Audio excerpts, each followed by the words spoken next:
is Thursday, July 14th here in Draft Shark Studios in Rochester, New York. Welcome to the podcast. I'm your host, Matt Schauf. With me, as always, is Jared Smola. And Jared, this is going to be the fourth installment of our divisional preview series. We hit both Wests. We hit the NFC South earlier this week. It's AFC South's turn this week.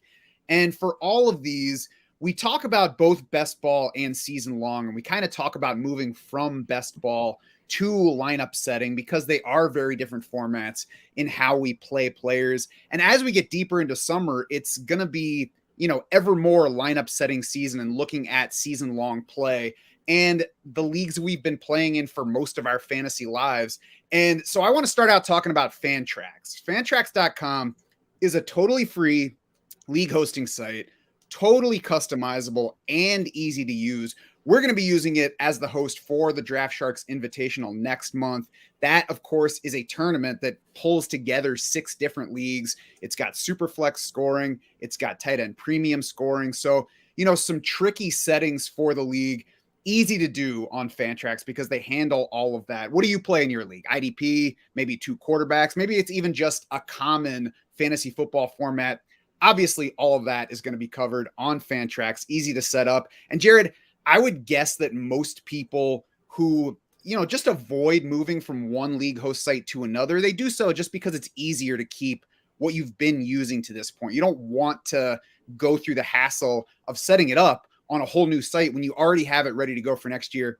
Fantrax can actually import existing leagues to their platform, so you don't have to worry about going through all of the setup. It can get pulled in for you, ready to go when your league is ready to draft. And there's customer service just in case you hit any snags along the way. So if you head over to fantrax.com/draftsharks right now, you can get that league running. They'll help you if you need it. And if you do so before the end of July, you'll be entered to win a signed Travis Kelce jersey. Jared, I don't know how many years Travis Kelce has left. And then once he retires, it's only going to be a matter of the standard weight before he's a Hall of Famer. So that could be a high value jersey. Yeah, and I'm in that drawing too because I just moved our DS Invitational leagues over to Fantrax with super easy. Like you said, not the most simple rules to that DS invite, but Fantrax handled it easily. So I love playing there. Pumped to have the DS Invitational on Fantrax this year. Yeah, I think the only site that I know of that could handle pulling those divisions together into one set of standings, which of course we have throughout the season. So looking forward to playing it on there. You're going to see a lot of it on the DS Invitational podcast that are coming up in early August. So again, fantrax.com/draftsharks. Tell them we sent you. Now, Jared, let's move on to the 4th division in our preview series. It is the AFC South, and it's not all that exciting, but we'll get to why and some players that will be worth watching. We'll start with the Texans. And why don't you tell me what has changed on the coaching front there? Yeah, starting with the bang here with the Texans, who have the lowest win total on DraftKings Sportsbook at 4.5 wins. Brand new coaching staff here. Lovie Smith in at head coach. He's a defensive mind. It's going to be Pep Hamilton as offensive coordinator, replacing Tim Kelly, who was there the previous 2 years, I believe. Hamilton's bounced around all over the place. Jets, 49ers, Bears. Spent time at Stanford and Michigan. He was the DC Defenders head coach of the XFL a few years ago. Spent 2020 with the Chargers, and then he was with Houston last year as the quarterback coach and passing game coordinator. So, has some experience with Davis Mills, who we'll talk about in a second year. So you like that. Hamilton also has 3 seasons as NFL offensive coordinator with the Colts, 2013 to 2015. Andrew Luck was there for those 3 seasons. He played the first 2 seasons in full. He played about half of the 3rd season, missed the second half with injury. Matt Hasselbeck was Hamilton's quarterback for the other half of that season. Hamilton ran fast-paced and pass-heavy offenses with the Colts. Those 3 teams ranked 7th, 4th, and 3rd in situation-neutral pace, 4th, 2nd, and 8th in situation-neutral pass rate. Now, I think the personnel had a lot to do with that. You have Andrew Luck, who was one of the best quarterbacks for those few seasons. So I don't expect Hamilton to try to go that pass heavy with Houston, but he might have to because, again, this is going to be a bad team. They're going to find themselves trailing plenty. Yeah, I think that this is going to be a fairly high run pass split team or, pass percentage team. I projected it at 59.5% pass, which is up slightly versus last year. Still, closer to the league medium than it is to being a truly high pass offense. I just don't think it's going to be a very good team. I think it's going to be a team that's close to where that win projection is. So I think they're going to have to throw the ball more. I hesitate to try to glean too much from Pep Hamilton's pass just because of how little there is in Houston right now. I mean, we'll go position by position like we did with the other teams, but the way to look at this Houston team heading into this season for fantasy purposes to not be excited. Yeah, it's Brandin Cooks or bust pretty much, but we'll get into it anyways. Yeah, QB Davis Mills, good things last year. I mean, he came off just 11 college starts, so it was tough to expect a whole lot. He was a third-round pick. Of course, didn't start right away, but was behind Tyrod Taylor, so got the opportunity there. There's no rushing. He passed well last year, and then the pass catchers for him are basically Brandin Cooks and a gigantic shrug emoji at best. Yeah, he played well from a real life perspective, and he's an interesting prospect because remember he was the #1 overall recruit in the 2017 class, actually ahead of Tua Tagovailoa in that class. So had buzz coming into Stanford, kind of had a rocky career in college because of some knee injuries, but definitely flashed last year. Again, played well in real life, but in fantasy, if you look at his 11 full games, his scoring averages in those games would have ranked just 29th among quarterbacks. So it's just bad offense, not great weapons, like you said, no rushing ability. So, nothing really to get excited about with Mills outside of, maybe as a quarterback 3 in your super flex and 2 quarterback leagues. Right. It's kind of an intriguing real life story, especially when you consider how many quarterbacks went in the first round last year and then Davis Mills played well versus those guys. But fantasy wise, there's just really not a whole lot of upside to mine here, regardless of format. We'll talk about his ADP later. There's certainly a place for him, but it's not a place of prestige.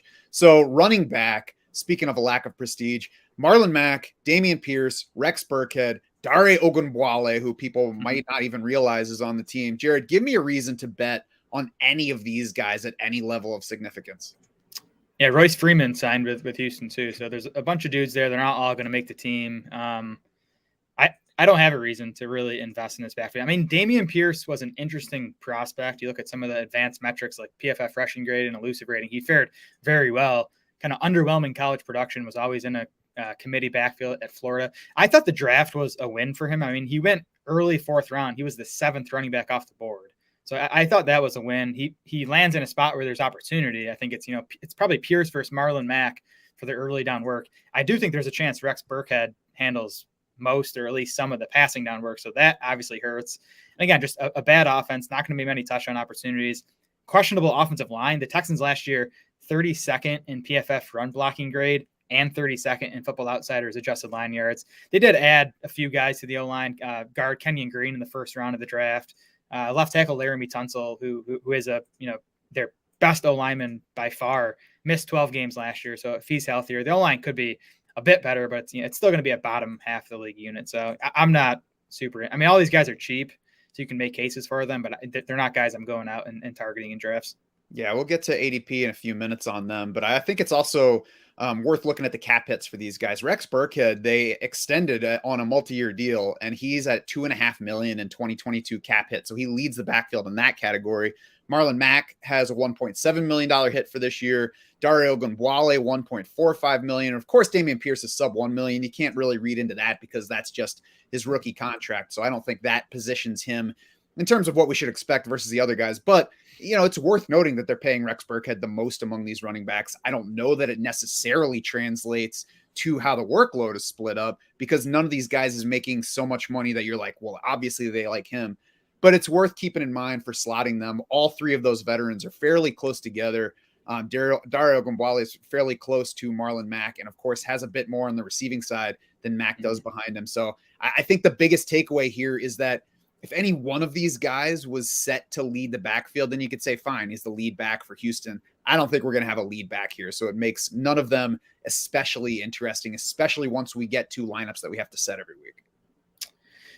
Yeah, again, with Burkhead, not going to be a fantasy factor, but I think he's going to eat into the passing down snaps of, whoever the lead guy is between Pierce and Marlon Mack. Burkhead was bad as a ball carrier last year, but he caught 25 of 32 targets and was 9th among 51 qualifiers in PFF receiving grade among running backs. So he can still get it done in the receiving game there. So I just think it's going to be a mess with, 2 or 3 guys involved in a bad offense. Yeah, and Burkhead was the most productive receiver in that backfield that did include David Johnson and half a season of Mark Ingram. So, they gave him the ball some. Pass catchers, you already alluded to it, but it's Brandin Cooks and not a whole lot else. He finished wide receiver 15 and 21 in half PPR the past 2 seasons, 10 weeks inside the top 24 last year, and he fared particularly well when Davis Mills was starting. Yes, he saw more volume, caught more balls, had more yards, and scored more touchdowns in 10 full games with Davis Mills versus, the other 6 games Cooks played. So, still getting nice volume. He's been 18th and 12th among wide receivers in targets the past 2 seasons. He's been 21st and 11th in target share. So volume's there. Cornerback play could be better than what he's, definitely better than what he had for at least half of last year. Then if you think Mills is going to take another step, that helps. And then Cooks is still a good player too. I mean, 2 years ago, he was 19th out of 90 qualifying wideouts in PFF receiving grade. And last year he was 27th out of 90. So, it's not a good offense, but Cooks is good enough, and just the volume he's going to see, he's a good bet for wide receiver 2 production again this season. Yeah, I mean, nobody's excited about him for one thing, because nobody has ever been excited about Brandin Cooks for whatever reason.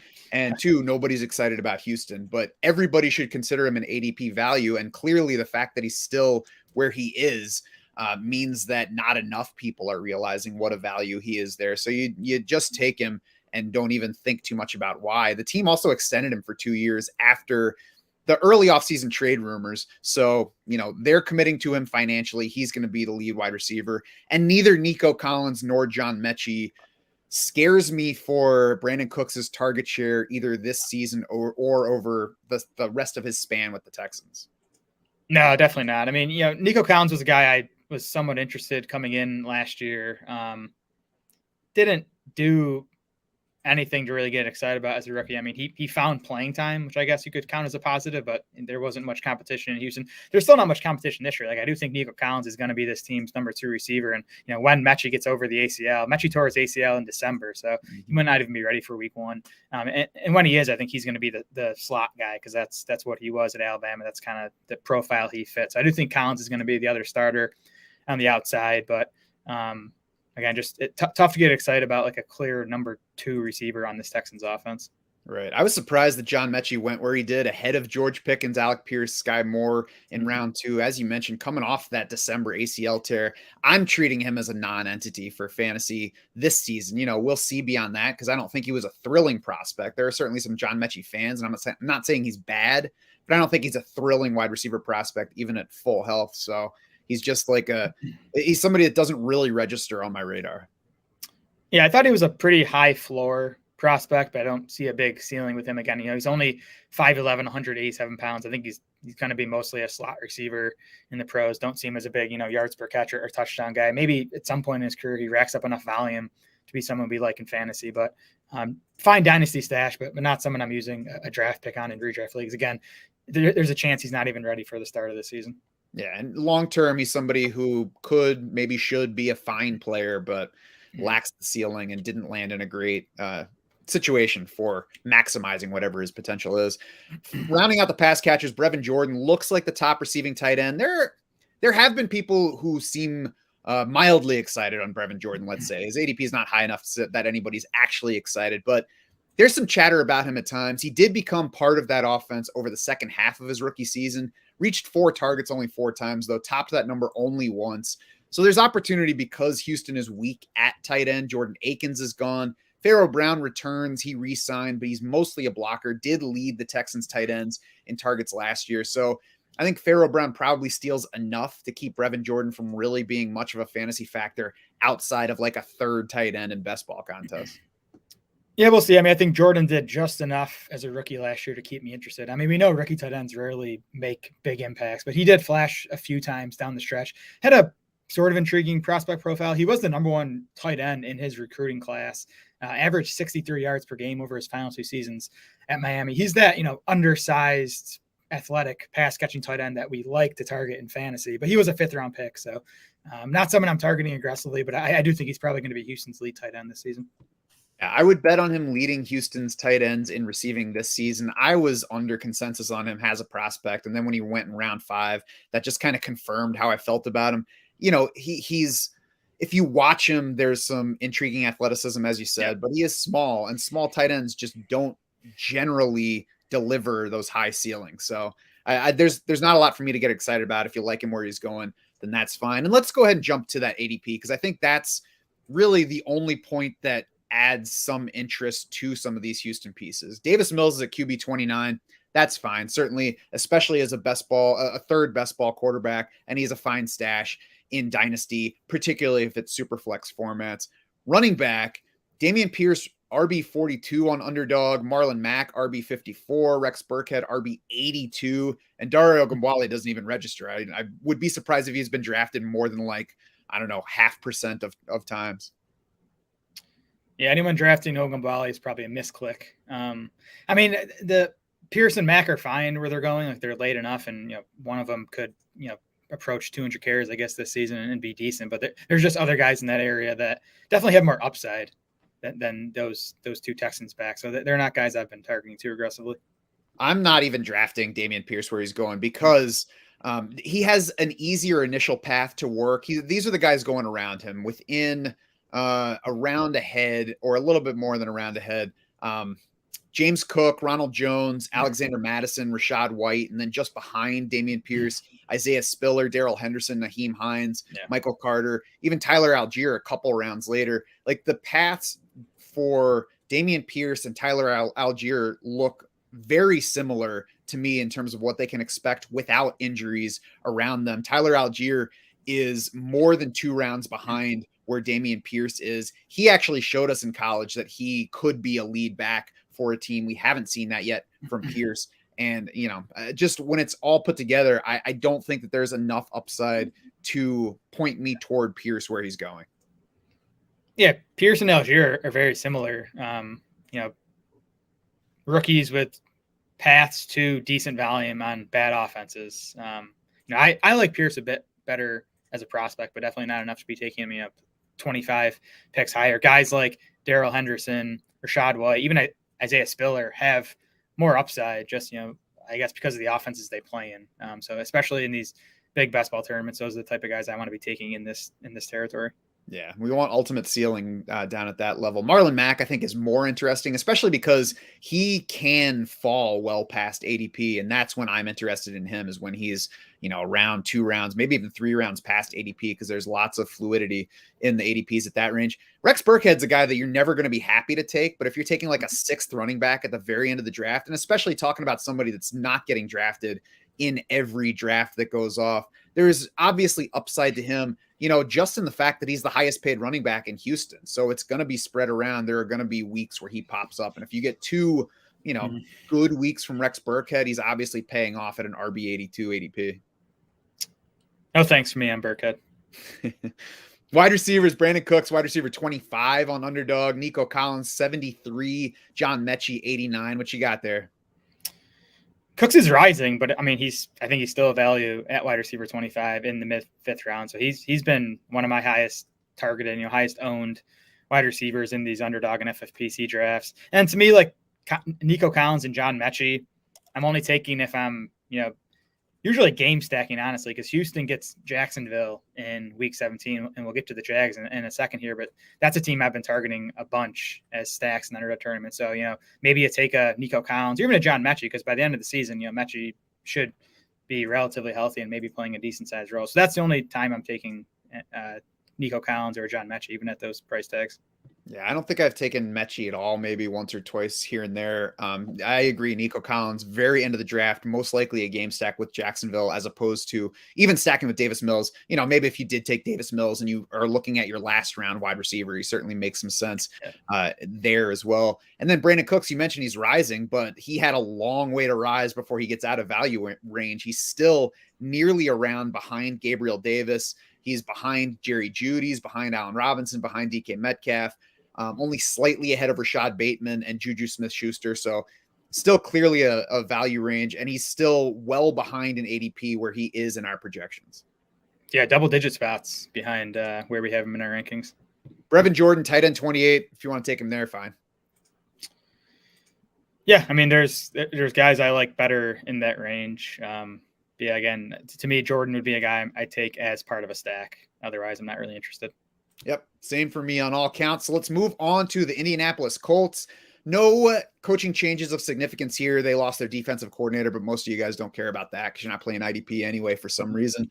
Frank Reich returns as the head coach, his 5th season in that post. They've got the same offensive coordinator as last year, which is Marcus Brady. Last year was his first year as OC after Nick Sirianni left for Philadelphia, but he's been on Frank Reich's staff every year in Indianapolis. So, continuity there as well. Where there's not continuity is at quarterback. Every single season of Frank Reich in Indy has had a different lead quarterback. It was Andrew Luck the first year, then Jacoby Brissett after the Luck retirement, then Phillip Rivers, then Carson Wentz, now Matt Ryan. They've still been mostly a winning team, 10-6, 7-9, 11-5, 9-8 in the 4 seasons under Reich so far. We've also seen the pass run splits jump all over the place, as you would imagine looking at those quarterbacks that they've had so far. They were 5th in situation neutral pass rate back in that Andrew Luck season with Reich's first year with the team, 30th in 2019 with Jacoby Brissett, 14th in 2020 with Phillip Rivers, 23rd last year with Carson Wentz. Even if we look back to when Reich was the OC in Philly, the Eagles went 6th in situation neutral pass rate in 2017, 14th in 2016. So I think it's tough to nail down right where he wants to be. And I think the takeaway is probably that he's willing to mold things to what he has to work with. Yeah, I mean, those Eagles teams didn't have Jonathan Taylor. I think that's the big difference here. Like you said, 23rd in neutral pass rate last year, 14th the year before with Rivers. Maybe they settle in between those. I would still bet on them being closer to the 23rd place they were last year, just again because they have the best running back in the NFL who's just entering his 3rd year. I think they're going to continue to lean on Jonathan Taylor. I projected the Colts at 53.5% pass, which would be up a percentage point from last season. I've got them at 55.5% pass, 44.5% run. It matches where they were in 2020 with Phillip Rivers. I wonder how good the team is going to be overall. So I think they'll have to throw the ball a bit more. I think they probably want to throw the ball a bit more, and that's why they changed quarterbacks again this offseason. It was the league's 5th most run-heavy offense, so we're still talking about a run lean here. I don't know how much 2 percentage points really matter, especially when we're talking projections in that range. Yeah, that's fair. And we'll get to Matt Ryan here. There has been some positive buzz on him. I do think he's an upgrade over Carson Wentz. The pass catching core is still pretty thin and weak, though. So again, I mean, I think we agree that Jonathan Taylor is going to remain the focal point of the offense. Yeah, for sure. I'm certainly not betting on the team going pass happy because they won't be very happy if they do. Mm-hmm. Quarterback Matt Ryan, as I said, makes the 5th different lead QB under Frank Reich in Indy. They traded just a 3rd-round pick for him, less than they gave for Carson Wentz the year before, but Matt Ryan also comes with a huge contract, so I'm sure that factored in to the trade price. Atlanta was looking to unload him for that reason. Touchdown rates of 4.2% or lower in 3 straight years now for Matt Ryan. His yards per pass attempt have also been down the past 3 years versus his norm. So he's been a guy that can kind of bounce back and forth in those 2 categories. You would expect a guy at his age to be trending down there, though, and certainly things have gotten worse in terms of what he has to work with as Julio Jones first wound down and then left Atlanta last year. Yeah, I mean, I don't have much interest in Ryan as a fantasy option. We'll get to his ADP later, but I think he's going too high. I do think he's an upgrade for this offense over Carson Wentz. I mean, it was a rough season for Ryan last year, but it was a bad Falcons team. He lost Calvin Ridley for most of the season. He still completed 67% of his passes.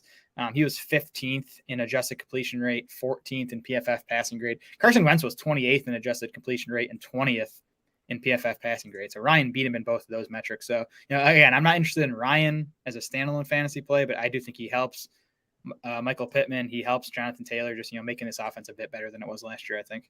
I agree. Should be better for the Colts offensive pieces than he is for fantasy players. On to running back.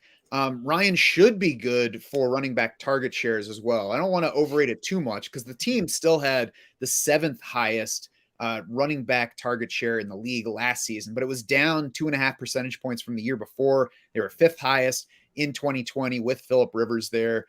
It's a more important factor for Nyheim Hines, certainly, than Jonathan Taylor, but I think the switch will be good for that factor.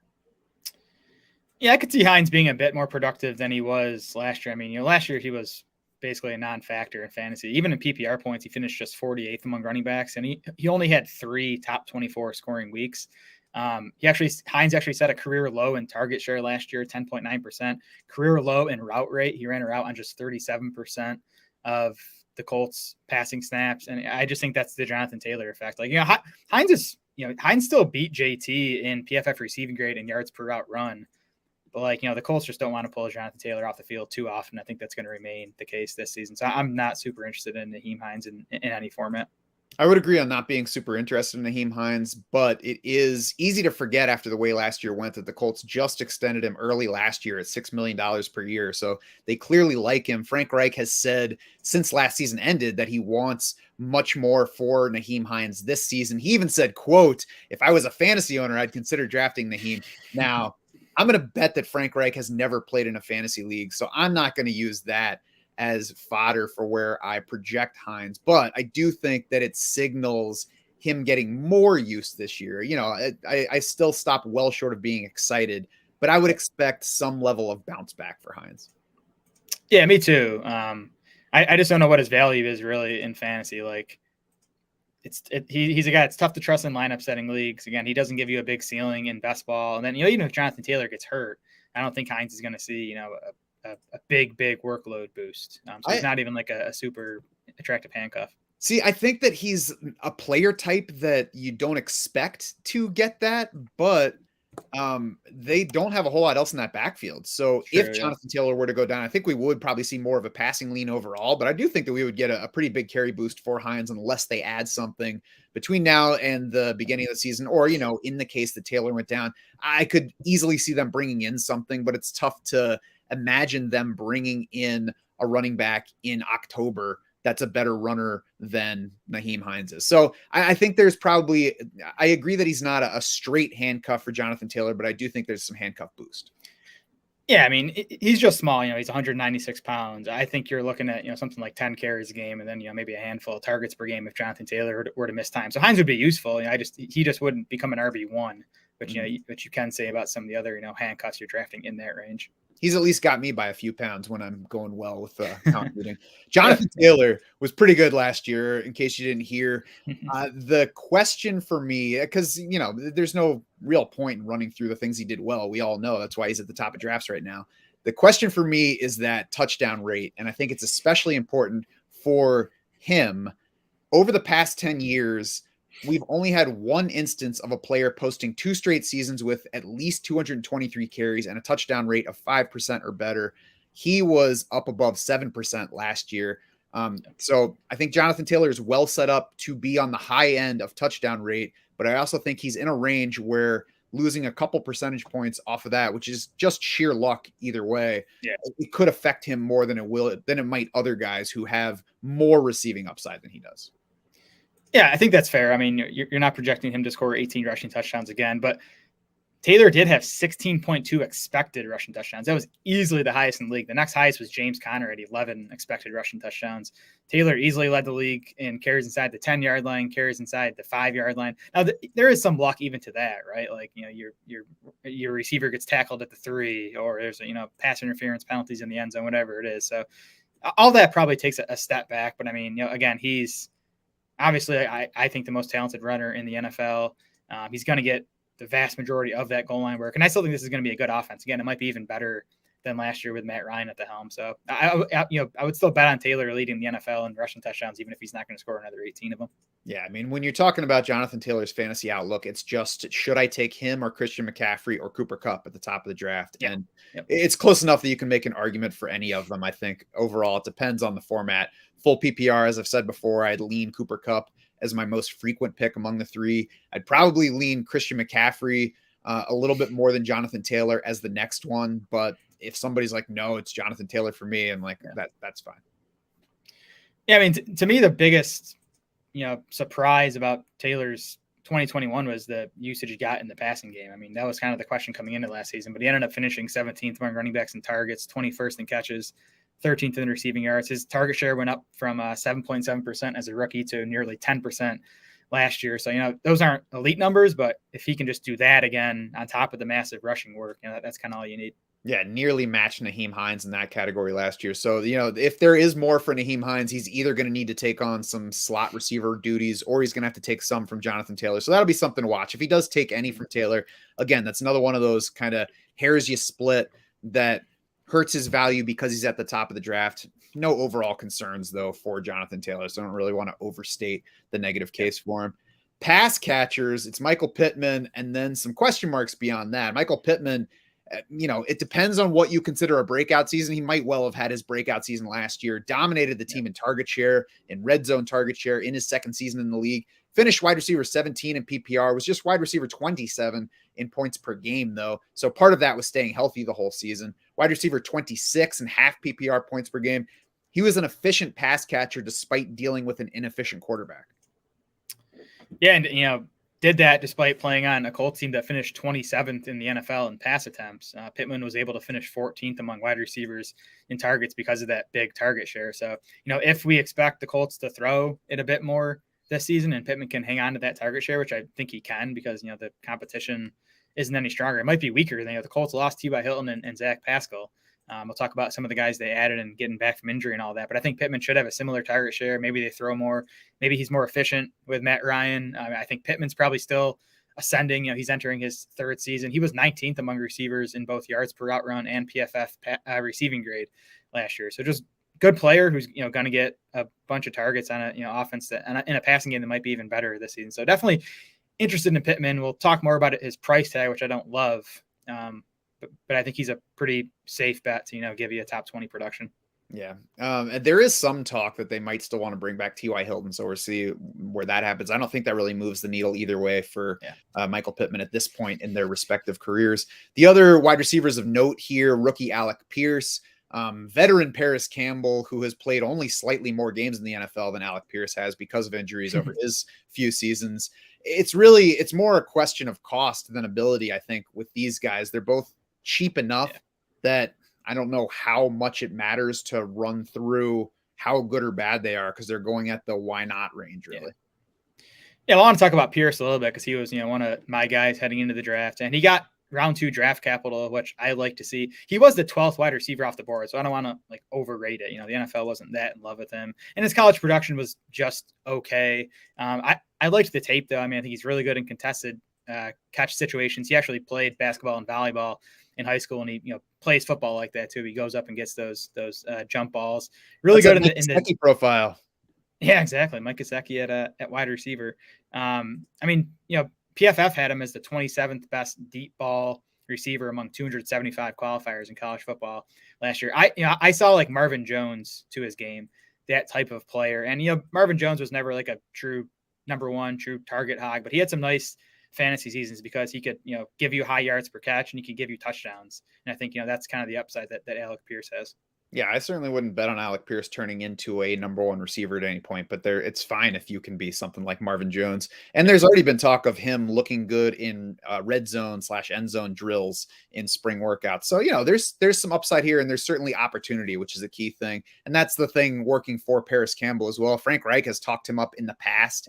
I don't know that there's strong chatter this offseason, but again, there's opportunity there. There are going to be some targets available, especially when we're looking best ball. There's enough upside to at least make them viable considerations. Yeah, Campbell was an interesting guy coming out. He was a second-round pick too. Had a 90-catch season at Ohio State in his final year. Ran the 4.31 second 40 time at the combine. So interesting guy. We just haven't seen any of him. He's played 15 games across his first 3 seasons because of a whole bunch of injuries, but definitely worth keeping an eye on. And again, like you said, he's going late enough where he can take some shots. Right. Odds are against him breaking out from here, but, at least worth not forgetting about. Tight end might be worth forgetting about in Indy. They did re-sign Mo Alley Cox, and he looks like the lead guy because of that. A 3-year, $17.6 million extension, which surprised me heading into free agency. Nearly half of that guaranteed. So it's basically 2 guaranteed seasons for Mo Alley Cox, who is heading into his age 29 season. It's him. It's Kylan Granson, and they also drafted Jelani Woods. I'm going to not expect too much from Jelani Woods in his first season, but it was just a year ago that there was some positive buzz on Kylan Granson, Jared, and it already seems like everybody forgot he exists. Yeah, we shouldn't forget he exists. But I don't know, the Colts' actions this offseason tell me, they weren't thrilled with what they saw from him, I guess, as a rookie, drafting Woods, like you said, and then extending Mo Cox. So we'll see. I mean, Frank Reich's offenses have targeted tight ends at an above average rate, but at least with the Colts, like, it's been committees at tight end. Eric Ebron is the only tight end under Reich in Indianapolis to top 72 targets in a season. So, like, the group as a whole has gotten a lot of looks, but no individual really has besides Ebron that 1 year. And that could certainly be the case again this season when we have, 3 guys that could be in the mix. And I believe it took Jack Doyle missing a lot of games that season, didn't it? I think you're right. Yeah, it was 2018. So, they gave the money to Mo Cox. I'm sure he is at least a comfy option for them. It might be based significantly on, tough to know for sure, but it might be based quite a bit on how they like him as a blocker. And then that just allows the younger guys to see what they can become. So, you don't want to overrate the contract. Really, it's just the presence of all 3 of them that stops me from being too interested in any of them for fantasy. I know I'm kind of off Mo Cox this year after liking him as a deep sleeper the last couple of years. So I hope I'm not jumping off at the wrong time. But just a lot of guys there. Mm-hmm. And again, I do think Michael Pittman's going to soak up a quarter of this team's target, so it kind of makes it tough for any tight end to break out under that situation. Good example though of where you don't want to stick too much to your own bias when the team says we don't want Mo Cox to go anywhere. We're going to go ahead and pay him to stick around. I know. You mentioned the tight end target shares under Reich. They went in his 4 seasons. They've gone 26.1%, 27.5%, 21.7%, and then 19.8% last year.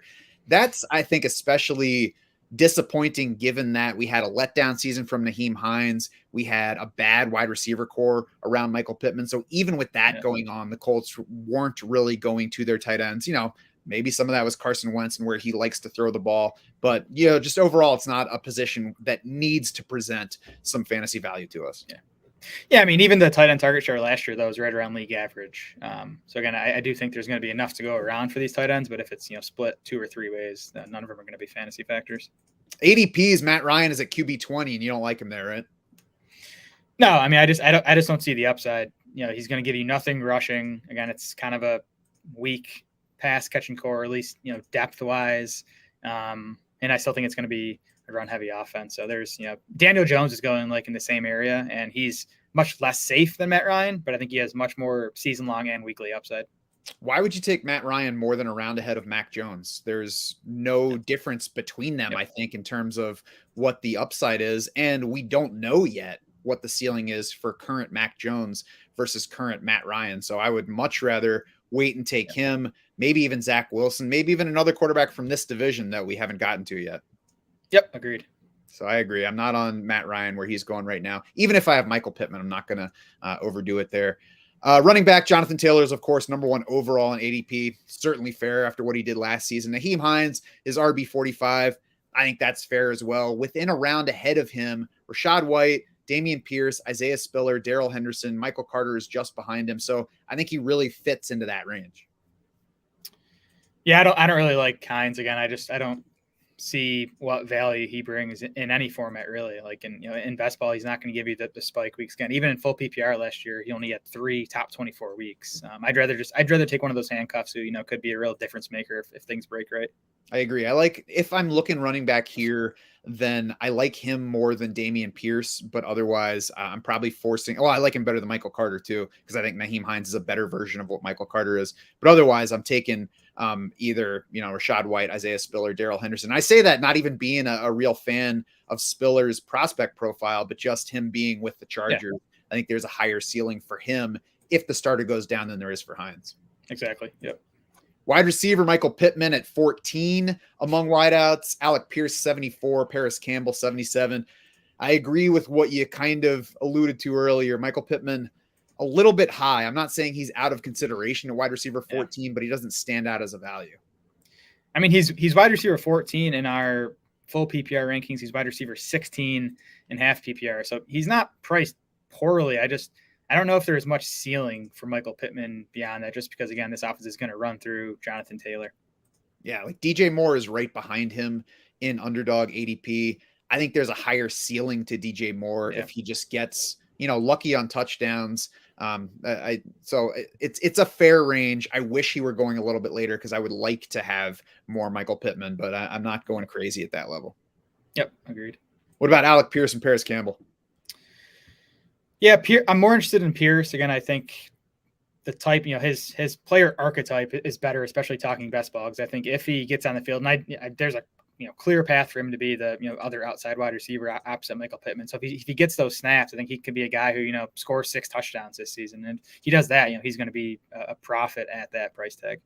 If you've been drafting all offseason, Paris Campbell spent quite a bit of time in the 90s among wide receivers and ADP. And at that point, I was taking him at the very end of drafts when we're talking like 20-round drafts, and he's 8th, 9th, maybe even 10th wide receiver, depending on what we're looking at. So that was nice. Wide receiver 77 doesn't stand out. I agree. Between them, I would prefer Pierce. Really not taking much of either guy at this point. And then tight end, Mo Alley-Cox is tight end 29. Jelani Woods is tight end 43. Kylen Granson, suddenly non-existent, as I mentioned. I think certainly Mo Alley-Cox is fine at that price. Between the other two, I'd much rather take Kylen Granson just because nobody's taking him. So if I'm choosing between two, young raw tight ends, I'm going to take the one that's on barely any teams versus the one that's at least registering at tight end 43. Yeah, that's fair. I'm not taking either an underdog right now. I guess, until we hear some positive buzz in camp. I do think maybe an FFPC with the tight end premium, you could take a shot in one of those guys with your last pick. Mo Alley-Cox, I think, is fine at tight end 29. Like, again, maybe I shouldn't be throwing in the towel on him quite yet. But even just the fact that he's 6'8", like he could score 6 or 7 touchdowns one of these seasons, and it wouldn't be super surprising. Right. So let's move on from the Colts to the Jaguars, who I think we're probably both more excited about than either of the two teams we covered already. So, Jared, why don't you tell me first about the coaching changes, which are probably the greatest reason to be excited about this team versus last year? Yeah, I mean, I think to me, the Jags and the Giants have the two biggest coaching upgrades heading into this season. So for Jacksonville, Urban Meyer, the dumpster fire, clown show, whatever you want to call it, he's gone. It's going to be head coach Doug Peterson, offensive coordinator Press Taylor. It's going to be Peterson's office, I think. He is an offensive-minded guy. He spent 3 seasons as Chiefs offensive coordinator under Andy Reid in 2013, 14, and 15. And then most recently, 5 seasons as the Eagles head coach from 2016 to 2020. Few, I think, noteworthy bits of information from Peterson's time as the Eagles head coach. All 5 of those teams finished top 8 in play volume. They averaged 67 offensive plays per game under Peterson. The Jags last year averaged just 60.5 offensive plays per game. That was 29th in the NFL. So one of the reasons I like Jacksonville's offense is because I think we're going to get a bunch more plays this season. Also, all 5 of Peterson's Eagles teams finished top 14 in situation neutral pass rate. By comparison, the Jags last year were 21st in situation neutral pass rate. So I'm projecting at least a slight increase in pass rate for Jacksonville too this season. So, more plays, more passing. I think this offense could definitely take a nice step forward with Urban Meyer gone. I tend to give new coaches a chance no matter what I think of where they're coming from and say, I guess we'll see what happens. But as soon as Jacksonville announced that they were hiring Urban Meyer, I was like, what?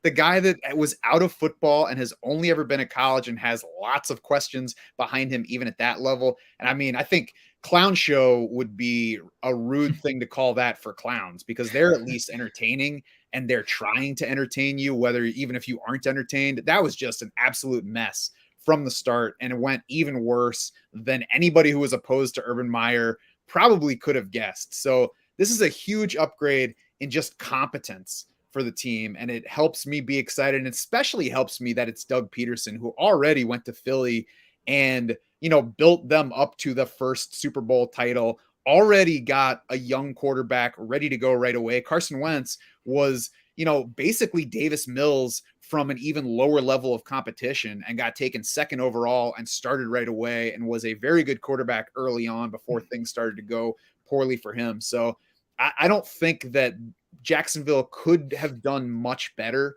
We'll see how it goes because the jury's always out on all these guys, but I don't think Jacksonville really could have done a whole lot better in terms of choosing the next guy to try to come in and fix what Urban Meyer broke last season.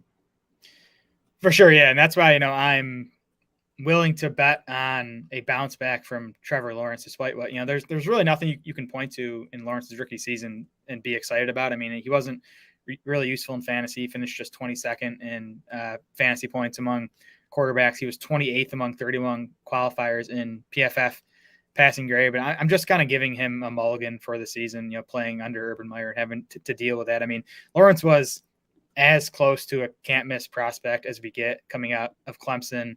We'll talk about some of the weapons that the Jags added for him. So I think his pass catching core is stronger. I mean, Travis Etienne didn't play at all last year. He's going to get him back as well. He's a really strong pass catcher out of the backfield. And then even the rushing stuff that we, sort of talked about with Lawrence heading into his rookie season, we got that last year, 73 carries, 334 yards rushing. He was 5th among quarterbacks in carries and 7th in rushing yards. So if he keeps giving us that, I do think he'll take a step forward as a passer this season. Lawrence has been one of my favorite targets in, quarterback 2 range in drafts.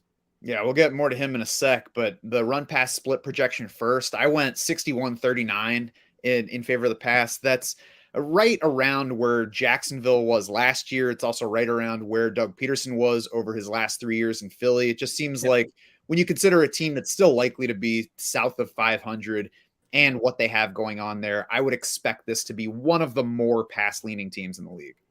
Yep, right. They're 61%. I agree. They're going to be trailing plenty still, I think. And again, when your lead back is going to be Travis Etienne, who's not going to be a high-volume ball carrier, but he's excellent in the pass game. I think that's going to push you towards the pass.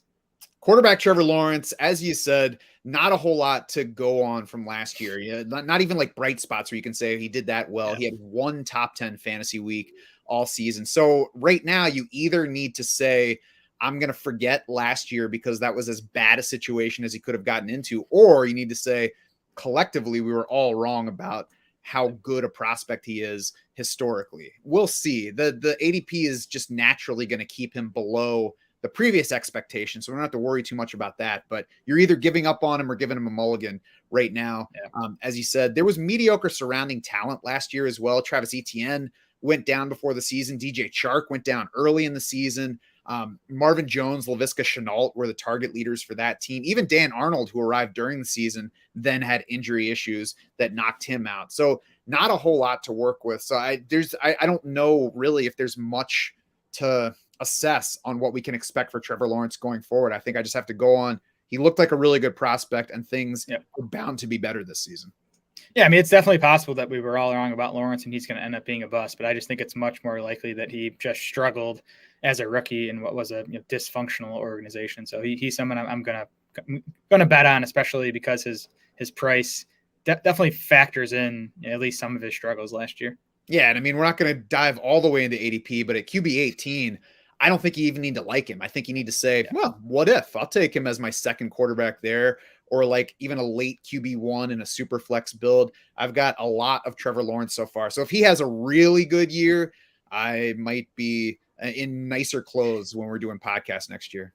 Same. Yeah. I mean, again, he finished quarterback 22 last year. So his floor is, I don't think, much lower than where he's being drafted at. And that was largely because of the rushing. But again, I think that rushing is going to remain. I won't be in nicer clothes, by the way, no matter how much money I win this season. Running back, Travis Etienne is the big guy coming back. And since we didn't see him at all last year, it's still worth noting what he did in college, which was average 7.2 yards per carry for his career, 11.3 yards per reception across 4 seasons at Clemson. Not a carry dominator for those Tigers teams, but was the carry leader among running backs all 4 of those years. His receiving increased every year at Clemson. That got up to the point where he caught 85 balls, averaged 12 yards per catch over his final 2 seasons. Of course, played with Trevor Lawrence there. That can only help him going forward. Yeah, Etienne tested well pre-draft too. I mean, he's not, again, I don't think he's going to be a high volume ball carrier, but he is 215 pounds. So I think he can handle, 15 or so carries per game. Ran the 4.5 40-yard dash at the combine, gave him a, well above average speed score, which we like to see. 91st percentile relative athletic score. So he was a awesome looking prospect coming in. Missed off last season with the foot injury, but lots of positive reports on his health this spring. We've seen some videos of him working out. He looks to be 100%, which we can't say about his backfield mate, James Robinson, who we'll get to next. So, Etienne has every chance to open the season as Jacksonville's lead back. Exactly how much, ball carrying volume he's going to get, I think, is a question, but I think he's ready to go, and he's going to be a big part of this passing game at a minimum. He's probably in line to get more carries than he really should if we're talking about optimizing his size and style. But we Sure. like that for fantasy. And as you mentioned, the backfield around him is another mark in his favor. James Robinson tore his left Achilles tendon on December 26th. We just saw a guy that tried to come back from an Achilles tear, earlier. Cam Akers was 6 months removed from that and was not nowhere close to his normal self. We'll get more than that recovery timeline for James Robinson, but I'm not expecting anything close to James Robinson this season. He's been an absolute do not draft for me. Yeah, I mean, Achilles injuries I think are worse than ACLs. So I'm not sure Robinson's going to be ready for the start of the season. If he is, I think you might see something like we got from Cam Akers, where that explosion is just not there and the efficiency is not what it was pre-injury. So we'll see. He'll be a guy to watch early in training camp, and we'll see how he progresses. And again, brand new coaching staff here too. So Peterson and Press Taylor have no ties to Etienne or James Robinson. So I think the work's definitely up for grabs, and I think that's good for Etienne just because he's going to be the healthier guy when we get to camp. I'm not a doctor or a PT or even an athletic trainer, but it just makes sense that an Achilles would be especially important to a running back who relies pretty heavily on being able to have that explosive first step, being able to spring forward off of that. And that's just got to be at full strength and also then built up, beyond where normal people need it to be able to succeed at running back. So it's difficult for me to imagine a running back who already wasn't a supreme athlete versus other NFL running backs, getting back to a level where he's going to be what we can expect, what we've seen him be so far. It's tough for me to imagine James Robinson being anything close to what he was the past 2 seasons this year. Snoop Connor is the next guy in the backfield. We assume we'll see how things play out this summer, but he's a rookie. I think he's more interesting for his opportunity than for the ability he brings. We can argue about how much it matters how good a running back is, but this is a guy who caught 32 total passes over 3 seasons at Ole Miss, no more than 130 carries any year, cracked 100 carries only once, above average speed score, but not to an elite level, 66th percentile. So a fine looking player who's in ostensibly good opportunity, but just the collection is just another reason to like Travis Etienne, I think. For sure. Yeah. I mean, Connor's got size on his size. He's 222 pounds, but 5th round pick, like you said, underwhelming underlying metrics too. PFF rushing grade and elusive rating and missed tackles for us in college weren't great. So I think Jacksonville might still add to this backfield if they're not happy with how Robinson's coming along from his Achilles. Yeah, I think that Travis Etienne could do Austin Eckler type stuff. Obviously, he's got to go a ways to get the usage near the goal line that Austin Eckler gets, but just in terms of general usage in carries, in target share, I think Austin Eckler is, a reasonable ceiling. I'm not saying he's going to be Austin Eckler this year, but he could be Austin Eckler. It's worth remembering that Etienne was a 1st round pick, and you can say that he belonged in round 2, but that's still well ahead of where Austin Eckler entered the league. Austin Eckler on a considerably worse offense, but I think that's a fair comparison. I mean, Alvin Kamara was my comparison for Etienne coming into the NFL, and just that type of player archetype, and I think he could get that type of volume. 12 or so carries per game, but a whole bunch of work in the receiving game, which is awesome in fantasy. Yep, without younger Mark Ingram around. So yes, on to the pass catchers that aren't named Travis Etienne in Jacksonville. We've got Marvin Jones and Laviska Shenault, as I mentioned, were the top 2 in targets last year, and by a pretty wide margin with the injuries around him. Even then, it was just 19.9% target share for Jones, 16.6% for Shenault.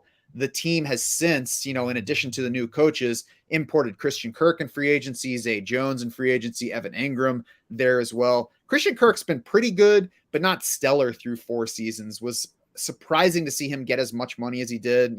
Free agency is always going to exploit that some. Went from a career low slot rate in 2020 to a career high in 2021. We'll see what Jacksonville's plan for him is, but Christian Kirk looks most like a primary slot receiver among Jacksonville's projected top 3 at the position. I think maybe the biggest question on that specific front is whether Laviska Shenault can kind of force his way into consideration there. Yeah, that was one of the more surprising deals of free agency, but Kirk got 4 years, $72 million. And it was like one of the first signings of free agency too, wasn't it? So it seems like Jacksonville kind of targeted Christian Kirk and was like, that's our guy. So I would think Doug Peterson and staff definitely like him. I don't think he's worth what they gave him. I mean, I think you called him pretty good. I think that might even be generous. Like you look at the fantasy finishes, he's never finished better than wide receiver 34 in PPR points per game, never better than 44th in PFF receiving grade. Actually, he opened his career with nice target shares in Arizona. 19% as a rookie, 23% in year 2. But then he's been down to 15.5% and 17.5% the last couple seasons. So again, he doesn't excite me as a player, but I like this offense. I think the money he got says that Jacksonville is going to want to get him the football, and he's cheap enough in draft. So I have been taking a decent amount of Christian Kirk. And I think it's worth just going ahead and jumping into ADPs because I think that's the biggest mark in favor of any of these pass catchers that we just mentioned. So we talked about Trevor Lawrence already at QB 18, and that's the first step is you get the quarterback with upside to himself at this nice price. Let's go to receivers before we talk about running backs because Christian Kirk is the top Jacksonville wideout in ADP at wide receiver 43 on Underdog. So you don't have to like him to think he's okay at that level, especially if you're taking Trevor Lawrence at a high rate, as Jared and I both said that we are. Marvin Jones, wide receiver 71, Zay Jones, wide receiver 92, Chenault at wide receiver 96. So, I mean, all of them are like at why not levels. Yeah, definitely my favorite cheap stack. You didn't even mention Evan Ingram, right? Who is tight end 22, which I think, might be the biggest value on this team.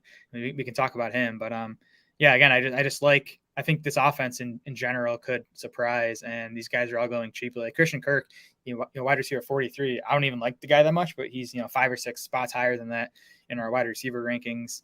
And then Marvin Jones and especially Zay Jones. The contract he got says he's probably going to be one of this team's top 3 wide receivers, and he's going undrafted a lot of times at Underdog. So he's a great 18th round pick if you have these Jag stacks. Yeah, they gave him a contract about $8 million a year. You can get into the details and figure out what it's actually paying him, but they clearly paid him to be a part of the offense, and he's going at a level where you don't have to say he's definitely going to be as big a part of the offense as his contract says he is. So it's tough for me to not draft Zay Jones at times. It's difficult for me to leave any drafts without Zay Jones on my roster just because there's no reason not to. And I mean, once we get past best ball, and not past, I don't know if we're ever going to move past it, but as we get more of our drafts being teams that we're going to set lineups throughout the season, I won't see a reason not to take Zay Jones on every team at that point, because once we get there, if he's not doing anything, you drop him for something early in the season and you lose nothing. Yeah, and I mean, I don't want to talk up Zay Jones too much, but I think there's a chance he's even this team's number 2 wide receiver because I'm a bit concerned about just Marvin Jones at this point of his career. Jones turned 32 years old in March, and he's coming off his worst PFF receiving grade since his rookie year back in 2012. So there's definitely a chance that we're kind of seeing the end of Marvin Jones, and if that's the case, again, Zay Jones should be the number 2 wide receiver on this offense that we like. And the other factor about this group where we don't love any of the wideouts is that maybe it's just an entire group that settles in between 19 and like 15% in target share. And sure, that's going to get frustrating during the season. But if you're setting, a 3rd receiver on a team that waited on wideouts, or a 4th receiver, even just looking for bye-week fill-ins or injury insurance, like if we can get that out of the guy we took at the very end of the draft, meaning Zay Jones, it's a sensible pick. Yep, for sure. He's an interesting case because he finished last season on this hot streak, which was much different than what the rest of his career was before that. So he's the kind of player that if he's then boosted in ADP, I'm saying I don't want that because recency bias is helping him. But instead, everybody has been ignoring him since then, and he's even fallen down despite hitting the free market and getting that money from Jacksonville. So I'm not saying this to talk him up further, but as kind of an archetype that if you just because you head into draft season expecting not to like a guy, make sure that you don't lose sight of the reality on that guy and be open to changing your opinion of him based on what's going on. Yeah, and Zay Jones he was an early 2nd round pick, right? Like he had a pretty nice prospect profile coming in, was obviously mostly disappointing with the Raiders, but he did catch 41 balls over the final 10 games of last season. He had like a middling PFF grade over that span. So again, I don't think he's like some guy ready to break out now in his 5th year or whatever it is, but I do think he's set up to get a good amount of playing time in this offense. Certainly more interesting for best ball where we don't have to decide that we're going to start him, of course. Yep. And running backs before we get away from this team, Travis Etienne, RB16. He's now up to the end of round 3 in underdog drafts. He's also been climbing on FFPC in those big money drafts. So everybody collectively is liking him, even though we haven't gotten to the point of training camp buzz and preseason big plays jumping in. Yeah, he's getting pricey for me, especially on underdog where it's just half PPR. I still like him on FFPC, getting the full point per reception. If I can get him, anywhere in the back half of the 3rd round, love if I can get him in the 4th round. But we'll keep an eye on his ADP because there's been some buzz on him, but there hasn't been a ton. If we get the camp and if we get a bunch of ETN buzz, I could see him climbing into the first half of round 3. Yeah, he could get crazy in price, especially once we get into those big FFPC tournaments where people want to differentiate. They want to get their guys. So it'll be worth watching. I think he's still at a fair level, but I liked him better when he was in the RB20s in ADP. Yeah. James Robinson, RB53, a don't touch at all player for me, even though that's down a bit from when he was in the 40s. Snoop Connor, RB74.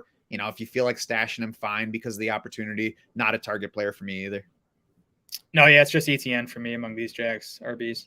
My biggest issue has been to make sure I don't take too many Jaguars pass catchers with Trevor Lawrence and trying to figure out exactly what that number is with who's there. I think Dan Arnold is worth throwing out as just like a very end of underdog draft stash on a Trevor Lawrence team because he's an Evan Ingram injury away from having a pretty significant role. And, maybe amid all of this uncertainty at wide receiver, guys we don't love, maybe there's room for a couple of tight ends to at least have relevant weeks. So I think Dan Arnold, not a target player because of Evan Ingram's arrival, but a guy to not forget about. Yeah, Arnold's a nice player. I mean, he flashed at times in Arizona, even back in his Saints days, I think, to start his career. And then he had some decent games with Jacksonville last year. So I like the player. The fact that this new coaching staff went out and signed Evan Ingram tells me, that they want him to be the guy. But Doug Peterson's Eagles teams, they averaged a 32% target share to tight ends versus, NFL average is around 20%. Now, those teams had Zach Ertz and then Dallas Goedert for, the final few seasons. So that definitely played a part in it. But again, the Jags went out and made a pretty big investment. They gave Evan Ingram $9 million for this season. He's the 10th highest paid tight end for 2022. So I do think they want him to be a big part of this passing game. And then, yeah, you're right. If something happens to Evan Ingram, which has happened often, throughout his NFL career, then it's going to be Dan Arnold in a pretty good spot. Mm-hmm. Tennessee Titans to close out the AFC South. No coaching changes to speak of here. Mike Vrabel heads into his 5th year as head coach, so he arrived at the same time as Frank Reich in Indy. Winning record every season. That included 12-5, not 20-5. That would be insane. 12-5 last year, the AFC's top seed. It's the 2nd season for offensive coordinator Todd Downing, who took over after Arthur Smith left for the Atlanta job. Probably wishes he were still back in Tennessee.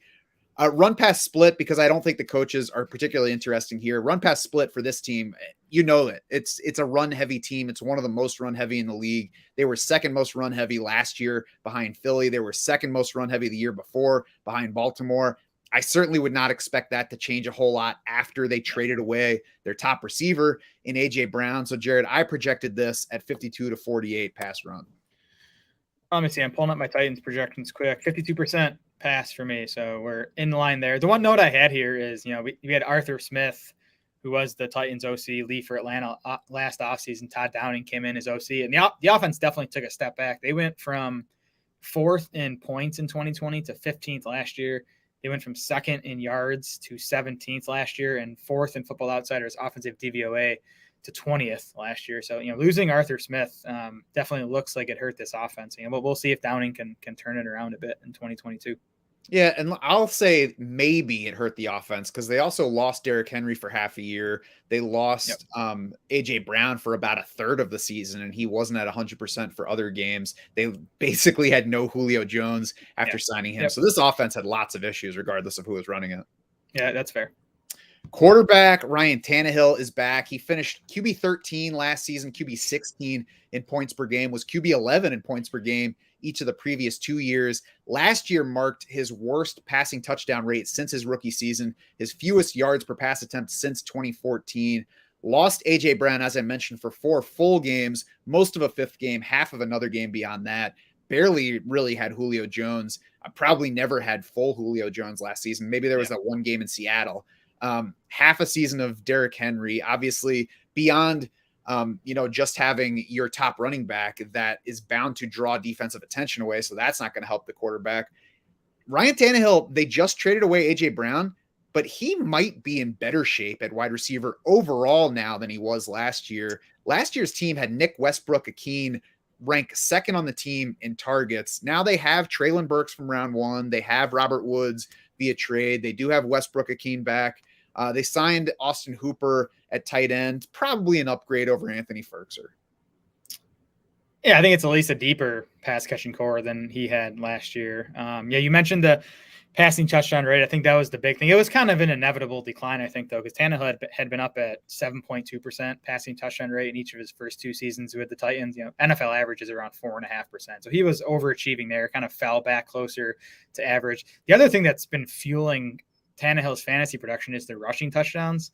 He has 4, 7, and 7 over the past 3 seasons. He's actually third among all quarterbacks in rushing touchdowns over the past 3 seasons. And he's a mobile guy, but he ranks 11th among quarterbacks in carries, 11th in rushing yards. So he's still been overachieving in the rushing touchdown department. So I think that probably is due for a decline too. But we'll get to the ADPs, but he's going quite a bit later than he's finished in each of his first 3 seasons in Tennessee.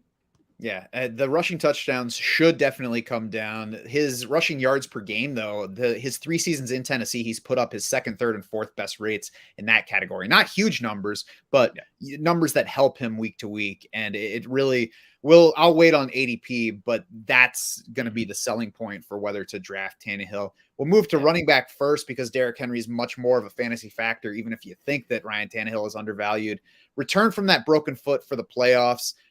Wasn't in the playoffs for very long because they only got the 1 game. We'll watch for setbacks, but it doesn't seem like the foot should be an issue. The Jones fracture has been more of a wide receiver injury. We've had lots of notable wide receivers come down with it, not nearly so many running back examples. So, it's tough to gauge what the after effect is. I'm not going to assume that there's a significant loss in productivity because of that factor. And if we look at the Draft Sharks aging performance table that goes into our new dynasty rankings that, work off of our projections and power the dynasty draft war room now, which of course is brand new for this year. If we look at that, Derrick Henry's heading into year 7. We still get 90% of peak from running backs in that season. And we think of Derrick Henry as a very high volume guy, which he certainly has been since he became the starter. He topped 300 carries in 2 straight seasons and has seen his carries per game grow every year up to 27.4 per game last year.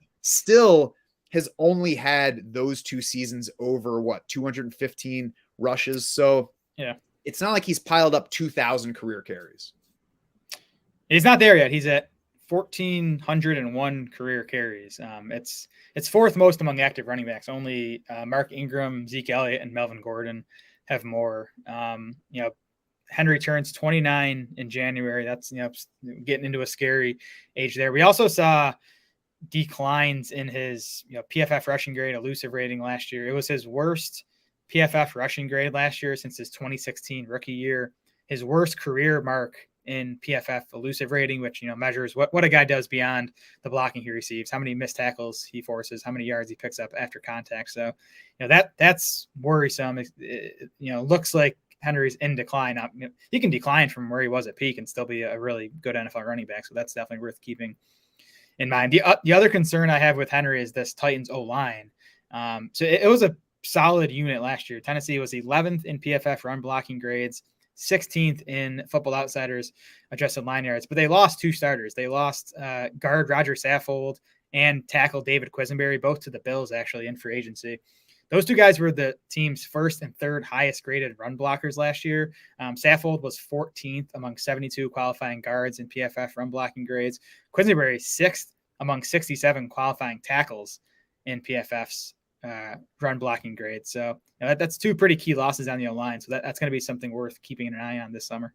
Yeah, and certainly all of those are factors that you have to consider in deciding whether to take Derrick Henry in round 1. I would say my counter to the efficiency stuff is that despite all that, he was dominating in fantasy numbers. And it's because Tennessee is just going to give him the ball when he's on the field. He's been over 100 rushing yards per game each of the past 3 years. Last year, He averaged 1.3 more PPR points per game than Jonathan Taylor, 2.0 more than Austin Eckler, and that's despite still not being a high-volume receiver. He did improve in that area, up from 1.2 catches per game in each of the previous 2 years to 2.3 last year. So still low for an elite running back, but nearly doubled what they were giving him in that area versus the previous 2 seasons. So Tennessee was even giving him the ball more. Now, of course, we had the foot injury. We'll see if there are any setbacks or reasons for concern on that specific front. But Jared, I kind of forgot about the Football Outsiders curse of 370 heading into last season. And of course, it's not, technically a curse. It doesn't mean that we believe that anybody who carries 370 plus times is doomed beyond that. But the biggest part of that is there's a lot of luck that goes into staying healthy through 370 carries. And, the number is less important than the luck that goes into it, because you're just not likely to have that much injury luck over consecutive years. So, maybe we saw some decline from Derrick Henry after that. Maybe we just saw some regression after a season that was better than it should have been. I think he's always been an abnormal, just human in stature. You can see the workout videos. We talk about Tom Brady doing unprecedented things at quarterback. I think Derrick Henry is similar in that we don't really have a precedent for a guy his size, only having 2 seasons so far where he's over 300 carries, working out the way he does. So I'm still willing to bet that Derrick Henry doesn't fall off a cliff this year, even if he loses a little bit. Yeah, and it's a good point you made that it doesn't even really matter if he falls off a cliff if he's going to be getting the type of, 27.4 carries per game is just at an absurd number. It's like we're back in the 1960s or something. Like, you just don't see that nowadays. So if he's going to keep getting that work, and if he can stay on the field, that's obviously the big thing, then, he's going to be fine. But there are definitely concerns. I don't know. I've been betting against Derrick Henry for the past 3 years and getting buried. So I'm honestly doing it again this year. He's not a guy I've been taking a whole lot of. Yeah, I think he's going to have to average 3.5 carries or 3.5 yards per carry to actually bust if he stays healthy from the first round. And that's what makes me not want to, I wouldn't say I'm overweight on Derrick Henry, just because there is the risk factor of if the offense tanks, then he's going to lose some of those second half carries. He's going to lose some of those chances near the goal line. And that hurts him relative to the other top shelf running backs. But I'm not ready to bet on him falling off a cliff. And he really has to fall off a cliff rushing wise to not be okay from where he's going, I think. And the other concern with Henry too is always the game script stuff. And I still don't know how Tennessee won the AFC in the regular season last year, but I think the team in general could just take a big step back from there, and that would obviously hurt a guy like Henry who doesn't play all the passing downs. Behind him, I don't think the names matter as much as the fact that I'm not treating this as a clear handcuff situation. Hassan Haskins has been the favored Titans running back behind him.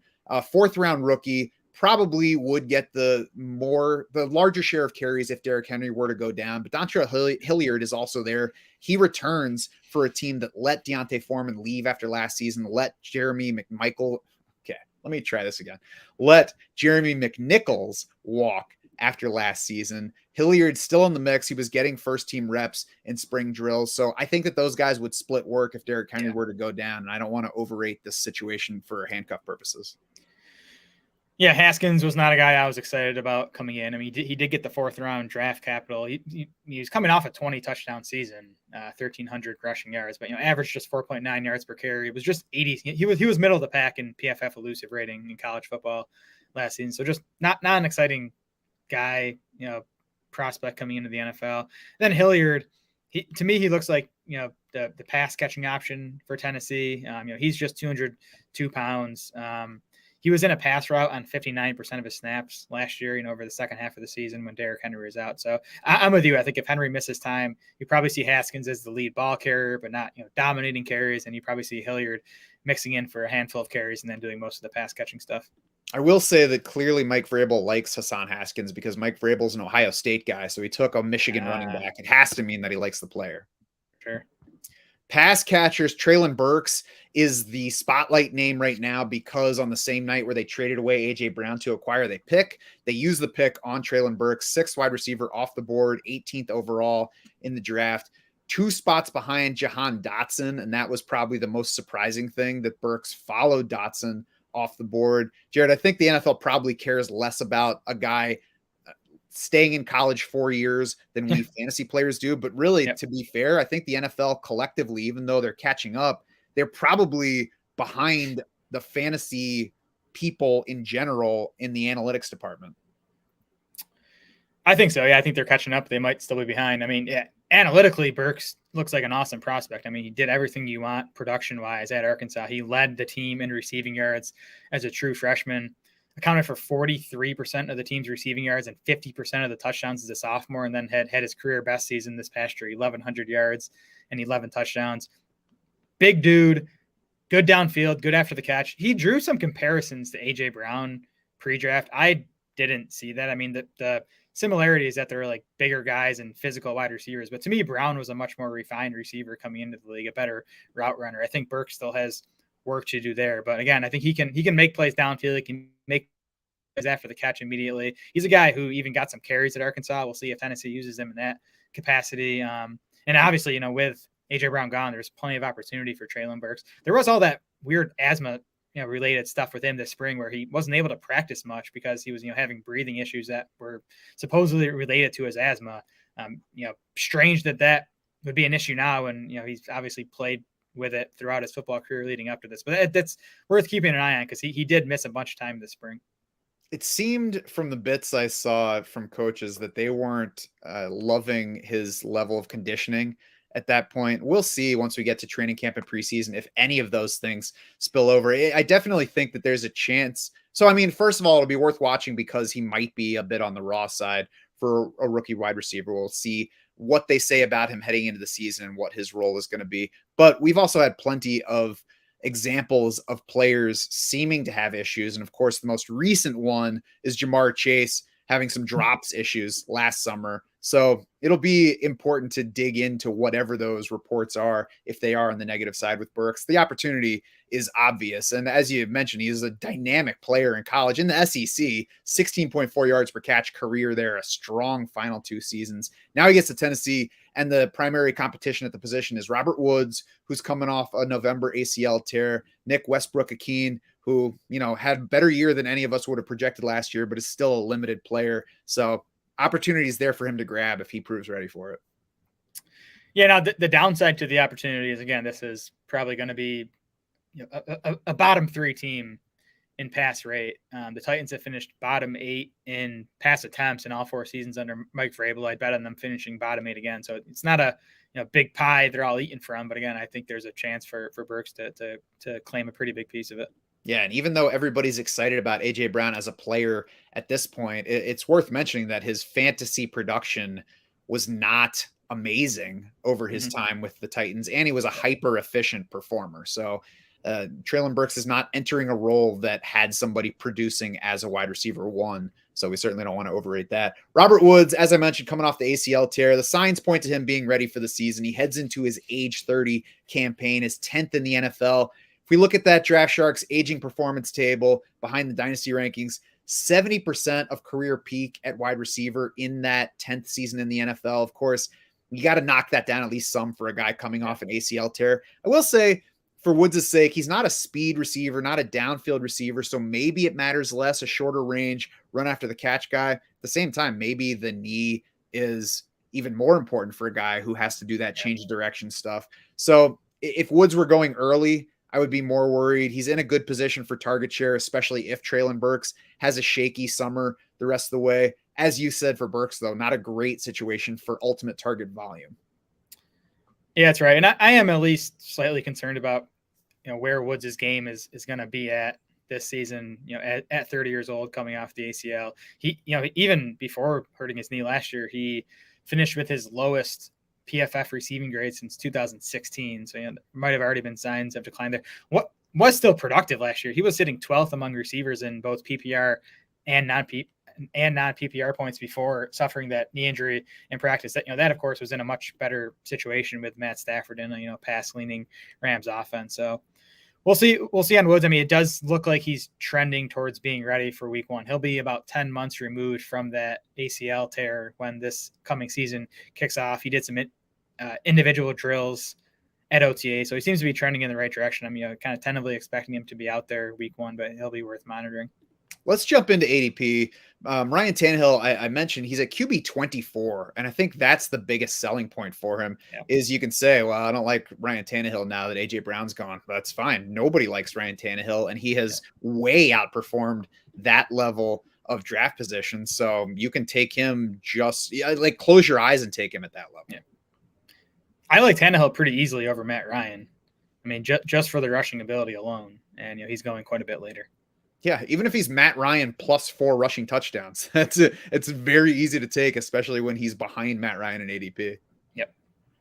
Derrick Henry, RB4, it makes me uneasy, but it also makes me uneasy to pass on him. So he's just somebody that I'm going to make sure that I have some of. So if we have a year similar to last year, I'm not like crap.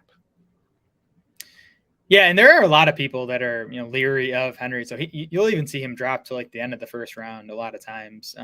I do think underdog is a better place to take him with the half PPR than full PPR sites like FFPC. Yeah, I definitely agree with that as well. Hassan Haskins, RB65. So I said that people like him better than Dontrell Hilliard, but it's not out of whack with him. He's one spot behind Sony Michel though in ADP. He's just ahead of Dearness Johnson. Benjamin, Kenyon Drake. So, I mean, if you want to take Haskins in that range, fine. I don't think he's going to do much for you. I don't think he's going to be a league winner, even if Derrick Henry goes down. At their respective ADPs, I'd rather take Dontrell Hilliard because I know that he's at least going to have a receiving role, and we'll see how the rushing goes. Maybe Haskins doesn't have it as a runner. Dontrell Hilliard didn't start out getting the ball last year after Derrick Henry went down. And then he worked his way into relevance in that post-Henry backfield. Yeah, I'm not drafting either of these guys. Again, I think it'd be a committee if Henry misses time this season, so I wouldn't be excited about Haskins or Hilliard even in that situation. I don't know. Our guy Adam is pumping up Haskins ADP. I think every draft board that guy posts has Hassan Haskins on it. I'm not sure what he's saying. I don't get it. Yeah, I don't have the Deontay Foreman numbers in my notes right here, but I think people are probably remembering Foreman being better last year for fantasy than he actually was after Henry went down. Yep, agreed. Traylon Burks, wide receiver 45, Robert Woods, wide receiver 49, Westbrook Etienne, wide receiver 99, and then one more guy I'll get to in a minute. I think this is like the low cost, even lower cost version of Jacksonville. And it's not quite a direct comparison because Woods is much higher than their second wide receiver in Jacksonville, but Traylon Burks, wide receiver 45 with Ryan Tannehill at QB 24. I mean, there's a lot of upside to that particular stack.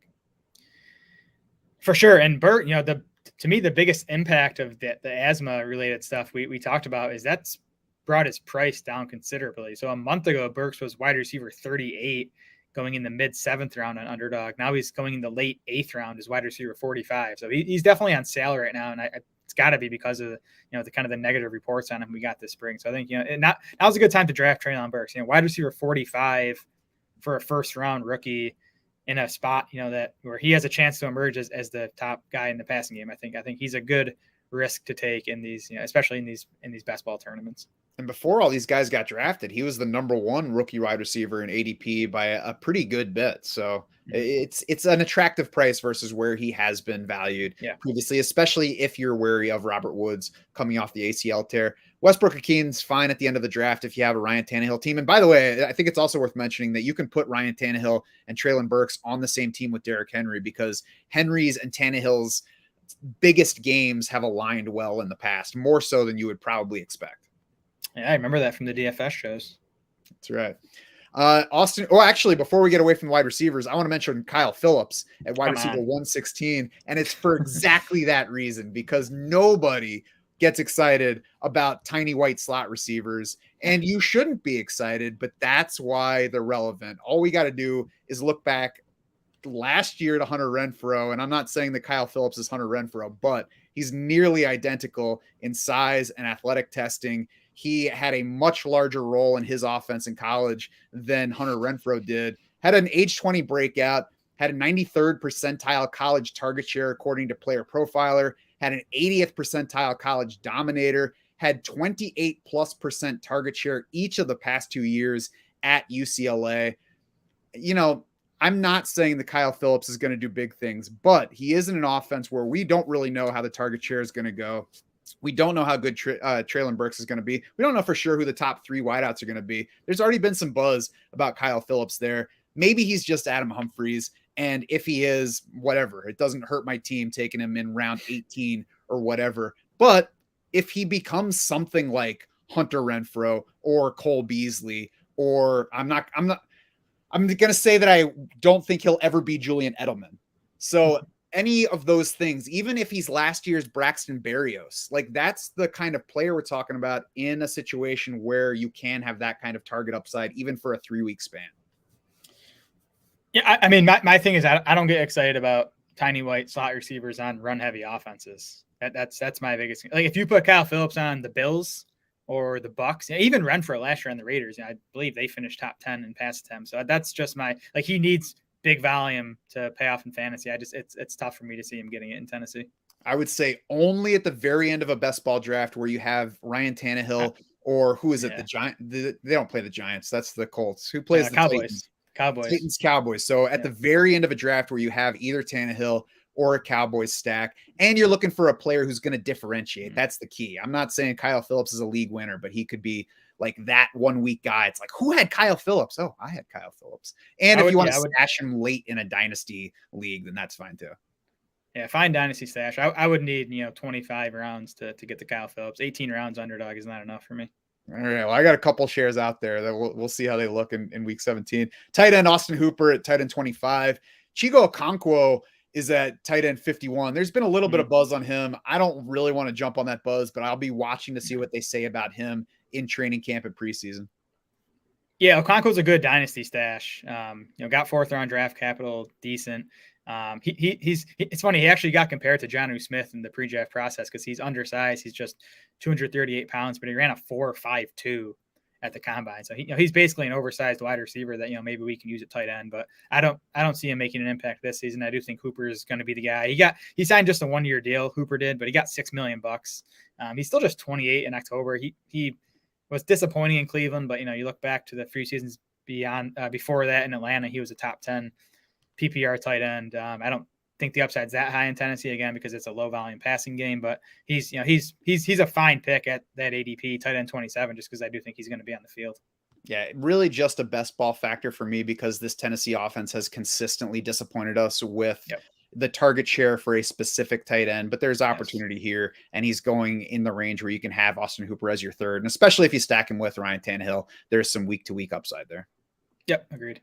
That'll do it for this 4th episode of our divisional preview series. You can find every one of them at draftsharks.com, complete with the YouTube video right on the site. Links to subscribe with your favorite service so you can get these delivered to you. Make sure that you do subscribe to the Draft Sharks podcast wherever you get your pods so you don't miss the second half of this series. We still have 4 more divisions to go, and we'll deliver it right to you when we post them if you are subscribing. Tomorrow afternoon, we've also got the second guest in our beat writer series, which is Mike Kliss from the Denver Broncos beat. We had a great chat with Cam DeSilva of Rams Wire yesterday. So this whole series is just going to be like short, easy to digest shows packed with actionable info for fantasy players. So make sure you check them all out. For Jared Smola and the rest of the Draft Sharks crew, I'm Matt Schaff saying thanks so much for swimming with us.